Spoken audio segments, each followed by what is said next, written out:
Paul Nicholas has worked as an actor in straight plays, appeared in television sitcoms, and has been a chart-topping pop singer.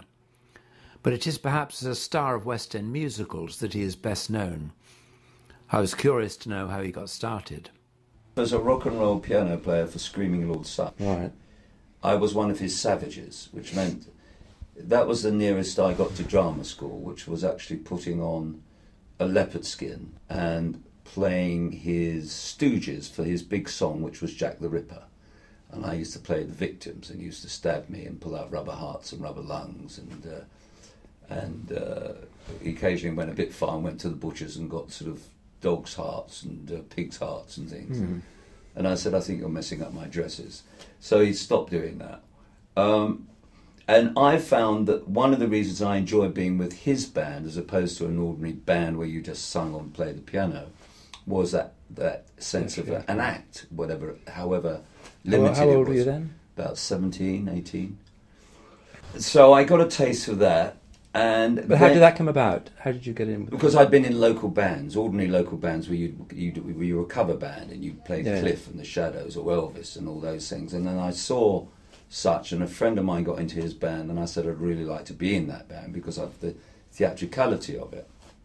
Was when Sutch played, he was a named act. They used to group round the front of the stage and watch the act. You didn't dance to Sutch. And in those days, Screaming Lord Sutch, I mean, in the like 61 or whatever it was, 62, 60, was going out for about £150 a night, which was a lot of money. Was a lot. And he was paying us a £5 a night, which, you know, it doesn't seem a lot, but to us then that was okay. It was pretty good, 35 quid a week. So I enjoyed that, and basically what happened thereafter is I then got to be about the age of about 20, having left him and done other things. And in those days, if you hadn't made it as a pop singer by the time you were 20, because it was never considered particularly It wasn't a real job. Yeah. a real job, you were too old, really. So I got a job in a music publisher when I was about 21, finished all the rock and roll by then, and really hated it. And then, fortunately for me, Hair came along, the show Hair, which basically were looking for kids off the street who could sing, and I thereby qualified. And then I started to do that show and realised... You just auditioned off the street for that, did you? Yeah, and realised that that it was something that I enjoyed doing and something I could do, which was that combination, because singing for me was never really enough. Do you know what I mean? I don't sing that well enough to, it's not enough. So the combination of singing and a bit of acting and performing in a theatre was something that I thought I could probably do and earn a living at. And that's what I've done ever since. But when you were that age, when you were 16, 17, 18, whatever, were your ambitions to be, what, Mick Jagger or Laurence Olivier? I think probably not Laurence Olivier, because I wasn't entirely sure who he was, although my old man was a show business lawyer, so I did have a flavour of growing up around people like John Osborne, who he represented, and people like How much that. contact did you have with your father's clients? Any at all? Were they any help to you? Well, as I say, I used to go and see the Crazy Gang at the Victoria Palace. He used to But didn't he do The Who and things Yeah, like that? he did The Who and people like that. But I didn't really meet them. I did meet the odd person like Osborne and the odd film director and those kind of people. But so I was more interested in films like Singing in the Rain than I would have been necessarily in... I mean, I liked Elvis Presley, but... So I guess it was 50-50 in a way. But the music, you've done a lot of musical stuff. Is the music important to you still? Well, I think if you are a performer and you have a facility to be able to sing a bit, and because work is always, hard to find for any artist, if you can have more than one string to your bow, it's probably as well to have it. Because if one area dries up, you can go to another. The downside of that is that people aren't quite sure what you do. And the other side of that is that people don't really take people in musicals very seriously. They're not real like actors, it's like it's easy, which is absolute bollocks. Yeah, but I know what you mean. It's hard, much harder work, but it doesn't have this act with a capital A, does it? No, but I think the problem is that most artists can do more than they're allowed to do.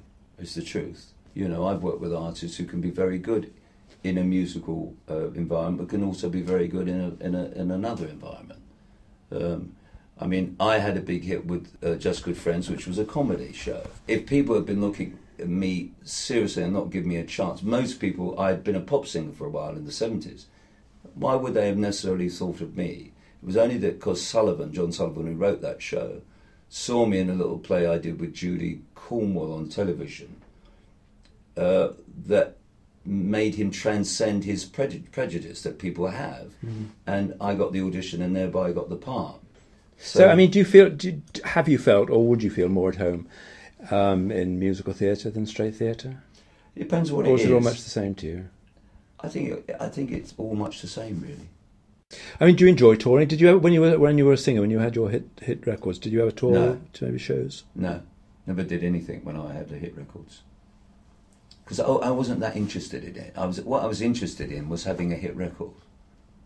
I wasn't interested in touring, singing pop songs. So how did you enjoy your hit records if you didn't go out to get I enjoyed the process of making them, and I enjoyed the promotion of them on television and stuff, and actually seeing the thing go in the charts. But I wasn't interested in going out as... Did you never perform on stage as a singer? I mean, as a pop singer? No, never. I did TV shows and a couple of live ones, but I never went out as Paul Nicholas, the singer. Well, it's a bit like touring in a musical, though, having said that, but or touring in the play. The difference is that I would rather do something that was a little bit more interesting than stand there singing Dancing with the Captain every night. Except that it's not quite the same, because with a pop band you're doing a one-night stand. You drive into town, you set up, you drive out. Yeah. At least you can see a nice town. You're with a group of people that you know.